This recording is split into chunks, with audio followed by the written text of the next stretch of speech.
আসসালামু আলাইকুম, সবাইকে শুভেচ্ছা জানিয়ে কোরেশ নিউজের রাতের সংবাদ শুরু করছি। আমি জাকির হোসেন। শুরুতেই সংবাদ শিরোনাম। ছুটিতে পাঠানো হাইকোর্টের বিচারপতি শাহেদ নুরুদ্দিনের পদত্যাগ। ইসরায়েলি নারী সেনাকে মুক্তি দিল হামাস।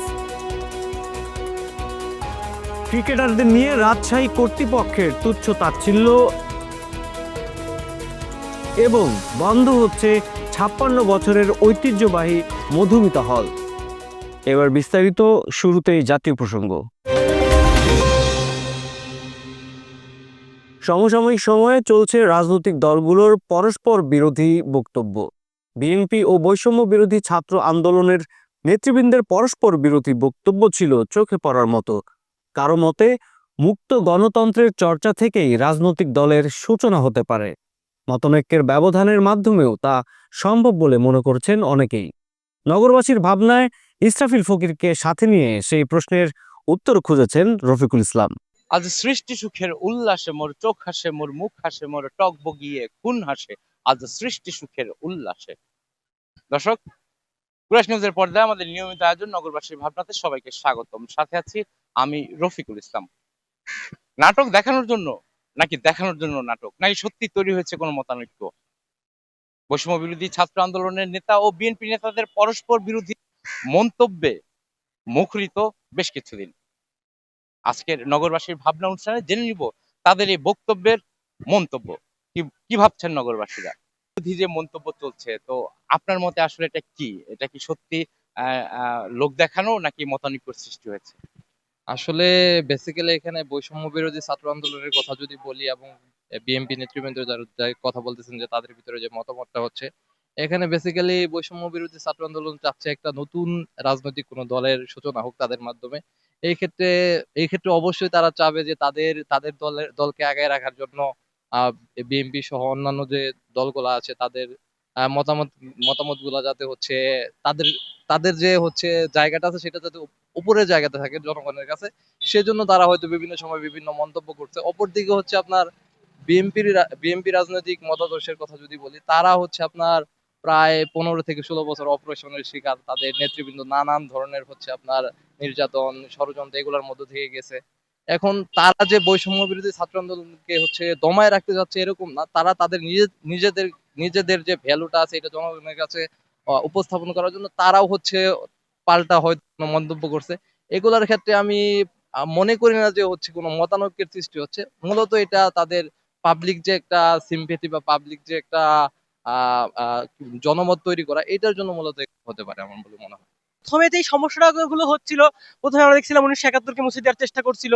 বঙ্গবন্ধুকে উম, বঙ্গভবনের ছবি বঙ্গভবনে বঙ্গবন্ধুর ছবি নামিয়ে দিয়েছিল। কিন্তু বিএনপি এইসব ক্ষেত্রে সমর্থন করে না, তারাও মুক্তিযুদ্ধের সপক্ষের শক্তি। আওয়ামী লীগেরও অনেক সমালোচনা আছে, বিএনপিরও সমালোচনা আছে, কিন্তু একটা ক্ষেত্রে তো সবাই এক, ১৯৭১-এর প্রশ্নে তো কোনো আপোষ নয়। এবং আমরা দেখছি অনেক ক্ষেত্রে ১৯৭১-কে প্রশ্নবিদ্ধ করা হচ্ছে, যেটা আমরা বাঙালি ছাত্র সমাজ কেউই মেনে নিব না। কালকে অনেক চাপে পড়ে মাহফুজ আলম ভাই একটা পোস্ট করেছেন। ঠিক আছে, এতদিন পরে কেন, প্রথম দিকে কেন তিনি করেননি? এবং নির্বাচন তো অবশ্যই দরকার। গণতন্ত্র কি, আমরা তো গণতান্ত্রিক শাসন চাই, গণতন্ত্রের পূর্ব শর্ত হলো নির্বাচন।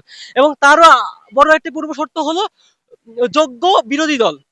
যোগ্য বিরোধী দলকে আমরা এতকাল কি দেখেছি? বিএনপি, আওয়ামী লীগ। হ্যাঁ, ১৪ সালের পর থেকে অনেক কিছু হয়েছে এবং তারপর থেকেই এই সমস্যাগুলো সৃষ্টি হচ্ছে। আমার মনে হয় না এটা লোক দেখানো, অ্যাজ যে আমরা সবাই জানি যে হচ্ছে বৈষম্য বিরোধী ছাত্র আন্দোলন একটা নতুন দল গঠন করবে।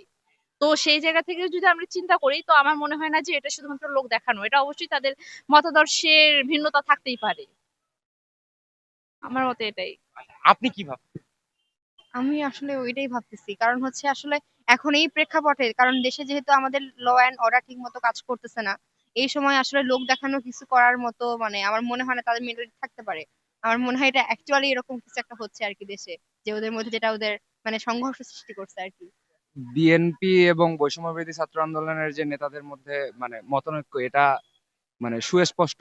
আমার মানে ব্যক্তিগত মতামত হচ্ছে যে মানে এই ৫ই আগস্টের পরে রাষ্ট্র ক্ষমতা বা হচ্ছে ইন্টারিম গভর্নমেন্টে কারা থাকবে এই নিয়েও মতভেদ, এবং বিএনপি হয়তোবা চায় যত দ্রুত সম্ভব ইলেকশন করে এরপর ইলেকশনের পরে মানে নির্বাচিত সরকার হিসেবে ক্ষমতায় যেতে। আর বৈষম্য বিরোধী ছাত্র আন্দোলন থেকে যেহেতু আমরা শুনছি যে একটা নতুন দল গঠনের একটা সম্ভাবনা তৈরি হয়েছে, তো বৈষম্যবিরোধী ছাত্র আন্দোলন চাবে যে যতটুকু সময় বাইট করা যায় আর কি, নির্বাচনের আগে যত বেশি সময় পাওয়া যায় তত হয়তোবা তাদের জন্য ভালো। এটা নিয়েই মূলত মানে আমার কাছে মনে হয় মেইন যে বিরোধটা বিএনপি এবং বৈষম্যবিরোধী ছাত্র আন্দোলনের মধ্যে, যে নির্বাচন আগে দেওয়া এবং না দেওয়ার মধ্যে। হ্যাঁ, কিন্তু মতানৈক্যটা আসলে ব্যবধানটা কোথায়, বা আদর্শগত, নীতিগত, না কাঠামোগত? এটা আদর্শগত যতটা না, তার থেকে বেশি ব্যবধানটা হচ্ছে যে নির্বাচনের ভোট ব্যাংক আর কি। যে আমার বৈষম্য বিরোধী ছাত্র আন্দোলনের নতুন যদি কোনো দল গঠন করে, সেটা যেন নির্বাচনের আগে যথেষ্ট পরিমাণে সময় পায় দল গোছানোর জন্য এবং হচ্ছে যে ভোট ব্যাংক গোছানোর জন্য। এখানেই মানে বিএনপি যেহেতু আগের থেকে আছে, এবং বিএনপি আমাদের কাছে যেটা সাধারণত মনে হয় যে বিএনপি মানে 5ই আগস্টের পরে যে কোনো সময় ইলেকশন করলে সরাসরি ইলেকশনের মাধ্যমে ক্ষমতায় চলে আসবে।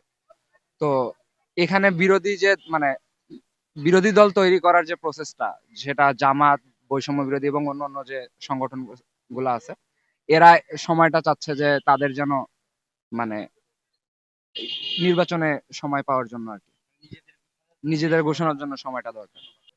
আধার যতই থাকুক না কেন, নতুন সূর্যোদয়ে আলো কিন্তু আসবেই। মতানৈক্য যতই থাকুক, একটি নির্বাচনের মাধ্যমে সুন্দর আগামী ভবিষ্যৎ সোনার বাংলাদেশ গড়ে উঠবে।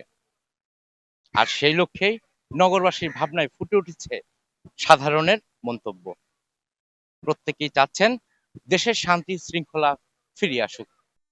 ফ্যাসিবাদী সরকারের সহযোগী হওয়ার অভিযোগে ছুটিতে পাঠানো হাইকোর্টের বিচারপতি শাহেদ নুরুদ্দিন রাষ্ট্রপতির কাছে পদত্যাগপত্র পাঠিয়েছেন।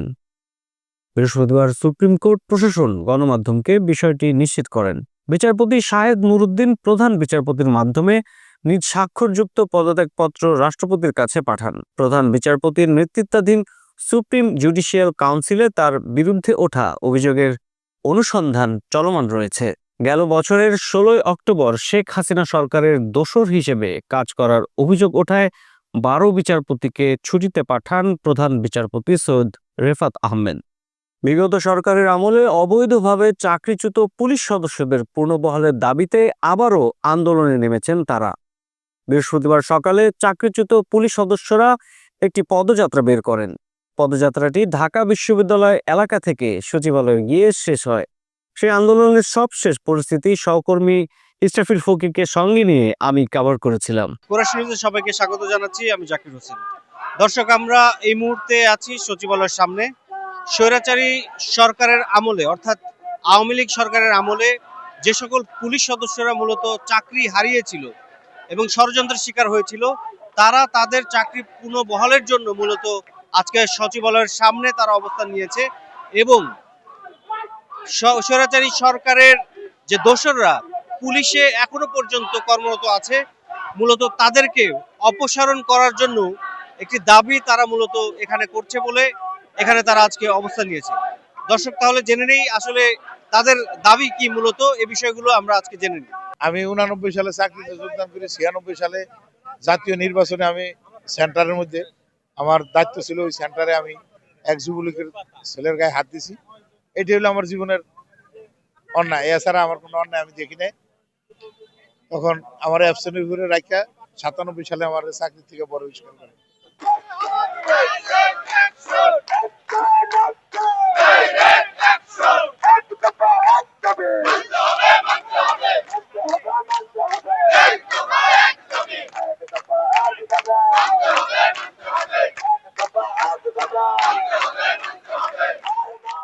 এখানে প্রায় 2200 পুলিশ সদস্য পরিবারের অকারণে এবং অযৌক্তিক কারণে অন্যায়ভাবে আমাদেরকে ফ্যাসিবাদ সরকার আমলে এই পুলিশ কর্মকর্তারা, ডিআইজি রা আমাদেরকে এই চাকরিচ্যুত করে। এখন আমরা আমাদের পরিবার পরিজন নিয়ে খুব কষ্ট দুঃখ দিন কাটতেছে আমাদের। আমার হাজবেন্ডের অতিপাস ছিল, গড় হাজির ছিল, উনি অসুস্থ ছিল, বাড়িতে ছিল, বাট আমার বাচ্চা হয়েছিল তখন। মানে এই দুইবারে কয়েকটা দিন অতিপাস ছিল, অতিপাস থাকার কারণে আমার হাজবেন্ডের চাকরিটা নিয়ে নিছে।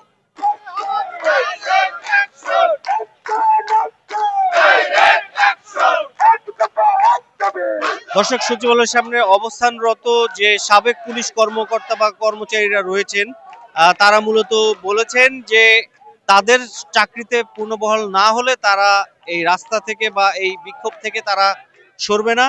এবং স্বরাষ্ট্র মন্ত্রণালয় মূলত তাদেরকে কিছু দাবি দেওয়া পেশ করেছে। এখনো পর্যন্ত স্বরাষ্ট্র মন্ত্রণালয় থেকে আসলে তাদের যে দাবি দেওয়ার বিষয়ে কোনো সমাধান আসেনি। জাকির হোসেন, কুরাইশ নিউজ, ঢাকা।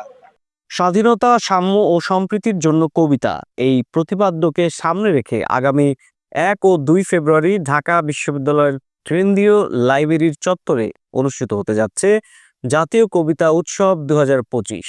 বৃহস্পতিবার জাতীয় প্রেস ক্লাবে আয়োজিত সংবাদ সম্মেলনে 2 দিন ব্যাপী এই উৎসবের কর্মসূচি ঘোষণা করেন জাতীয় কবিতা পরিষদের আহ্বায়ক কবি মোহন রায়হান। এ সময় তিনি জানান, বিগত 16 বছরের ফ্যাসিবাদের দখলে থাকা জাতীয় কবিতা পরিষদকে মুক্ত করে অবাধ, নিরপেক্ষ ও জনগণের জাতীয় কবিতা উৎসবের আয়োজন করা হয়েছে।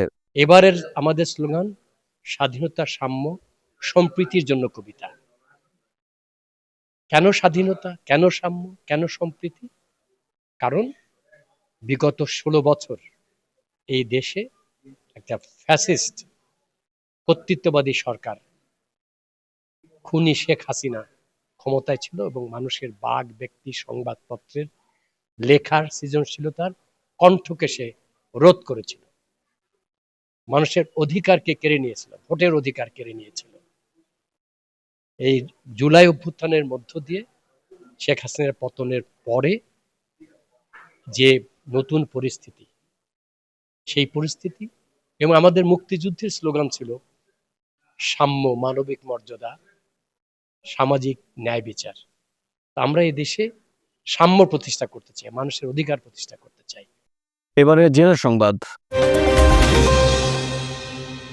গাজীপুরের কাশিমপুর কারাগারে হঠাৎ অসুস্থ হয়ে মহসিন খান নামের এক কয়েদির মৃত্যু হয়েছে। বৃহস্পতিবার দুপুরে গুরুতর অসুস্থ অবস্থায় তাকে ঢাকা মেডিকেল কলেজ হাসপাতালে আনা হলে চিকিৎসক পরীক্ষা নিরীক্ষা শেষে মৃত ঘোষণা করেন। কয়েদি মহসিন কুমিল্লার মুরাদনগর থানায় কাজিয়ালতল গ্রামের বাসিন্দা। তিনি সিলেট জেলার জঙ্গি মামলার আসামি ছিলেন। কারারক্ষী মোহাম্মদ মোস্তফা জানান, সকালের দিকে কয়েদি মহসিন হঠাৎ অসুস্থ হয়ে পড়েন। পরে কারা কর্তৃপক্ষের নির্দেশে কয়েকজন কারারক্ষী তাকে ঢাকা মেডিকেলে নিয়ে এলে দুপুর 12:30টায় চিকিৎসক মৃত ঘোষণা করেন। এবারে আন্তর্জাতিক প্রসঙ্গ। ইসরায়েল ও হামাসের যুদ্ধবিরতির মধ্যে তৃতীয় দফা বন্দি বিনিময়ে গাজায় আটক এক ইসরায়েলি নারী সেনাকে মুক্তি দেয়া হয়েছে। হামাসের মুক্তি দেয়া এই নারী সেনার নাম আগাম বার্গার। স্থানীয় সময়ে বৃহস্পতিবার জাবালিয়া শরণার্থী শিবিরে তাকে রেড ক্রসের কাছে হস্তান্তর করা হয়। মুক্তি দেওয়ার পর এই নারী সেনা সামরিক পোশাক পরে হামাস সেনাদের সঙ্গে হেঁটে গিয়ে মঞ্চে ওঠেন। এরপর রেড ক্রসের গাড়িতে ওঠার আগে দর্শকদের উদ্দেশ্যে হাত নাড়েন। আজ মোট 8 জন বন্দীকে মুক্তি দেওয়ার কথা রয়েছে হামাসের। এদের মধ্যে 5 জন থাই নাগরিক এবং 3 জন ইসরায়েলি। জানাবো খেলার খবর। একাদশ আসরে নতুন ফ্র্যাঞ্চাইজি হিসেবে যোগ দেওয়ার পর থেকেই বিভিন্ন বিতর্কে নানান সময় নাম এসেছে দুর্বার রাজশাহীর। টুর্নামেন্ট শুরু হওয়ার পর পেমেন্ট বিতর্ক, অধিনায়ক বদল, দলের খেলোয়াড়দের অনুশীলন ও বিদেশি ক্রিকেটারদের ম্যাচ বর্জন সহ নানা বিতর্কে জড়িয়েছিল দলটির ম্যানেজমেন্ট। ঢাকার ম্যাচের আগে হোটেল বদলের পর এবার নতুন বিতর্কে জড়িয়েছে রাজশাহী। আর এই নতুন বিতর্ক হলো স্থানীয় ক্রিকেটারদের হোটেল ছাড়ার অনুরোধ করেছে ফ্র্যাঞ্চাইজিটি। বিশেষ করে স্থানীয় ক্রিকেটারদের যাদের বাসা ঢাকায় অবস্থিত তাদের হোটেল ছাড়ার অনুরোধ করেছে দলটি। যদিও পরে এক বিজ্ঞপ্তি দিয়ে ফ্র্যাঞ্চাইজিটির কর্তৃপক্ষ জানায় এমন কিছুই করেননি তারা। ম্যাচে না থাকায় তারা শুধু খেলোয়াড়দের ছুটি দিয়েছেন। সংবাদ শেষ করব বিনোদন অঙ্গনের খবর দিয়ে। অবশেষে বন্ধ হতে যাচ্ছে 56 বছরের ঐতিহ্যবাহী মধুমিতা হল। পর্যাপ্ত সিনেমা না থাকায় লোকসান গুনতে হচ্ছে কর্তৃপক্ষের, আর তাই প্রেক্ষাগৃহটি বন্ধের সিদ্ধান্ত নিয়েছেন তারা। মধুমিতার কর্ণধার ও চলচ্চিত্র প্রদর্শক সমিতির সাবেক সভাপতি ইফতেখার উদ্দিন নওশাদ গণমাধ্যমকে জানান, সবশেষ নভেম্বরে হলটিতে মুক্তি পেয়েছিল দরদ সিনেমা। এরপর 2 মাস ধরে হলটি বন্ধ আছে। কোনো সিনেমা মুক্তি পায়নি, যার দরুন এভাবে হল বন্ধ রেখে স্টাফদের বেতন দেওয়া সম্ভব হচ্ছে না। আসছে ঈদে সিনেমা চালাবেন, এরপর চিরতরে বন্ধ করে দেবেন দেশের ঐতিহ্যবাহী এই হলটি। সংবাদ শেষ করার আগে সংবাদ শিরোনামগুলো আরও একবার। ছুটিতে পাঠানো হাইকোর্টের বিচারপতি শাহেদ নুরুদ্দিনের পদত্যাগ। ইসরায়েলি নারী সেনাকে মুক্তি দিল হামাস। ক্রিকেটারদের নিয়ে রাজশাহী কর্তৃপক্ষের তুচ্ছ তাচ্ছিল্য এবং বন্ধ হচ্ছে 56 বছরের ঐতিহ্যবাহী মধুমিতা হল। দর্শক, এতক্ষণ সাথে থাকার জন্য ধন্যবাদ। সবশেষ সংবাদ দেখতে চোখ রাখুন কোরেশ নিউজের পর্দায় অথবা ভিজিট করুন www.koreshnews.com। কোরেশ নিউজের পরবর্তী সংবাদ দেখার আমন্ত্রণ জানিয়ে আপনাদের কাছ থেকে এখনকার মতো আমি জাকির হোসেন বিদায় নিচ্ছি। আল্লাহ হাফেজ।